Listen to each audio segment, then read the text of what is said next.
ಓಂ ನಮೋ ನಾರಾಯಣಾಯ. ಓಂ ಶ್ರೀ ಗಣೇಶಾಯ ನಮಃ. ಸರ್ವರಿಗೂ ಸುಸ್ವಾಗತ. ಕೆಲವು ವ್ಯಕ್ತಿಗಳಿಗೆ ಜೀವನದಲ್ಲಿ ಸಾಲದ ಅವಶ್ಯಕತೆ ಇರೋದಿಲ್ಲ. ಆದರೆ ಕೆಲವು ವ್ಯಕ್ತಿಗಳು ಮತ್ತೆ ಮತ್ತೆ ಜೀವನದಲ್ಲಿ ಸಾಲವನ್ನು ಮಾಡಬೇಕಾಗತ್ತೆ. ಅದಕ್ಕೆ ಕಾರಣ ಏನು ಅನ್ನೋದನ್ನು ಈ ದಿನ ನಾವು ತಿಳ್ಕೊಳ್ಳೋಣ. ಸಾಲದಲ್ಲಿ ನಾವು ಅನ್ಯರಿಂದ ಹಣ ಪಡೆಯಬೇಕಾಗತ್ತೆ. ಏಕೆಂದರೆ ನಮ್ಮಲ್ಲಿ ಹಣದ ಕೊರತೆ ಇದ್ದಾಗ ಅಥವಾ ಕೆಲವು ಕಾರ್ಯಗಳನ್ನು ಅನಿವಾರ್ಯವಾಗಿ ಪೂರ್ಣಗೊಳಿಸುವುದಕ್ಕೋಸ್ಕರ ಯಾವುದೇ ಒಬ್ಬ ವ್ಯಕ್ತಿಯ ಜನ್ಮಕುಂಡಲಿಯಲ್ಲಿ 12 ಮನೆಗಳಿರುತ್ತೆ.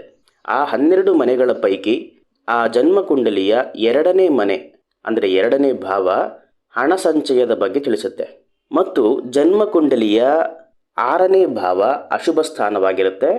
ರೋಗ ರುಜಿನ, ಶತ್ರುಗಳ ವಿಷಯ, ಸಾಲಗಳ ವಿಚಾರವನ್ನು ತಿಳಿಸುತ್ತೆ. ಮತ್ತು ಈ ಭಾವವನ್ನು ಋಣಭಾವ ಅಂತ ಕರೆಯಲಾಗುತ್ತೆ.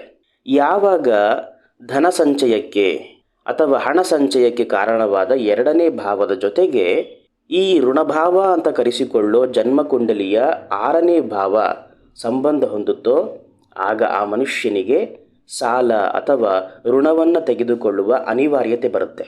ಭಾವಾತ್ ಭಾವಂನ ಸಿದ್ಧಾಂತದ ಪ್ರಕಾರ ಜನ್ಮಕುಂಡಲಿಯಲ್ಲಿ 6ನೇ ಭಾವದಿಂದ 6ನೇ ಮನೆಯಾದ ಜನ್ಮಕುಂಡಲಿಯಲ್ಲಿ 6ನೇ ಭಾವದಿಂದ 6ನೇ ಮನೆಯಾದ ಜನ್ಮಕುಂಡಲಿಯ 11ನೇ ಮನೆಯೂ ಸಹ 6ನೇ ಭಾವದ ವಿಷಯಗಳನ್ನೇ ತಾನು ಮಾತನಾಡುತ್ತೆ.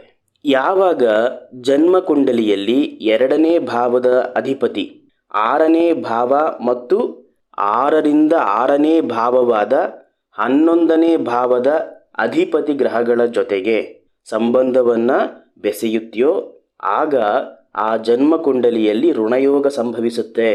ಆ ಸಂದರ್ಭದಲ್ಲಿ ವ್ಯಕ್ತಿ ತನ್ನ ಜೀವನದಲ್ಲಿ ಸಾಲವನ್ನು ತಾನು ಪಡಿತಾನೆ. ಮತ್ತೆ ಮತ್ತೆ ಸಾಲವನ್ನು ತಾನು ಮಾಡಬೇಕಾಗತ್ತೆ.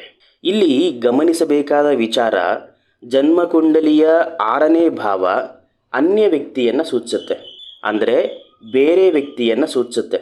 ಇದರ ಅರ್ಥ 2ನೇ ಭಾವಕ್ಕೆ 11ನೇ ಭಾವದಿಂದ ಹಣ ಬರುತ್ತೆ. ಎಲ್ಲಿಂದ ಬರುತ್ತೆ?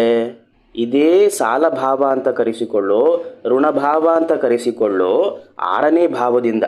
ನೀವು ಯಾವುದೇ ಲಗ್ನದಲ್ಲಿ ಜನಿಸಿರಲಿ, ಋಣಯೋಗದ ನಿಯಮ ಇದೇ ಆಗಿರುತ್ತೆ. ಈ ರೀತಿಯಾಗಿ ಪ್ರತಿಯೊಂದು ಪ್ರಶ್ನೆಗೂ ಫಲವನ್ನು ತಿಳಿಯೋಕೆ ನಮಗೆ ಒಂದೊಂದು ನಿಯಮ ಅಂತ ಇರುತ್ತೆ. ಆಯಾ ಪ್ರಶ್ನೆಗಳಿಗೆ ನಾವು ಆಯಾ ನಿಯಮಗಳನ್ನು ಅನ್ವಯಿಸಿದಾಗ ನಮಗೆ ಉತ್ತರ ಅನ್ನೋದು ಸಿಗುತ್ತೆ. ಯಾವಾಗ ಜನ್ಮಕುಂಡಲಿಯಲ್ಲಿ 2, 6, 11 ಈ ಭಾವಾಧಿಪತಿಗಳ ಸಂಬಂಧ ಏರ್ಪಡುತ್ತೋ ಆಗ ಋಣಯೋಗ ಸೃಷ್ಟಿಯಾಗುತ್ತೆ.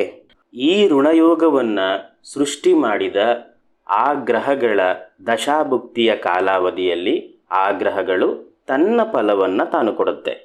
ನಿಮ್ಮ ಜನ್ಮಕುಂಡಲಿಗಳಲ್ಲಿಯೂ ಸಹ ಈ ರೀತಿಯ ಋಣಯೋಗ ಇದ್ದರೆ ಅದನ್ನು ನೀವು ನಮ್ಮಲ್ಲಿ ಹಂಚಿಕೊಳ್ಳಬಹುದು.